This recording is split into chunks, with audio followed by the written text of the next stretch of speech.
Good day mga paps. Update tayo rito sa ating ginagawang amplifier. Ito yung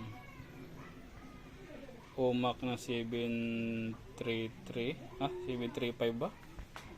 Hindi ko maalala kung 735 o 733. Bali ito yung kanyang harap, no. Bali natin dito, tinapala natin siya ng plain sheet.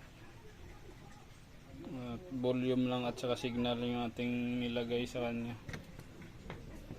Ito yung kanyang madaming butas, kaya tinapala natin. Ayan. Kung may sticker sana tayo, mas maganda sana mga paps. Medyo maporma kaso wala. Baka next year magpapagawa natin ng sticker. Sa ngayon kasi hindi natin masikaso. Ayan ang kanyang loob. Bali hindi pa natin siya na fully finish sa loob.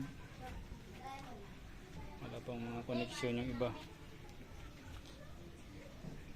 Siguro mamayang gabi matatapos ko na ito. Ayan ang kanyang laman loob. Ayan. Kanyang pan nakakabit na.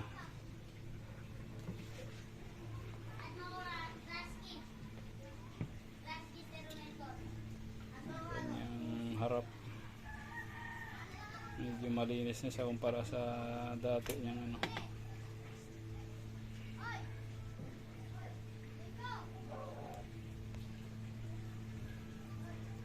Okay mga paps, hanggang dito na lang. Thank you.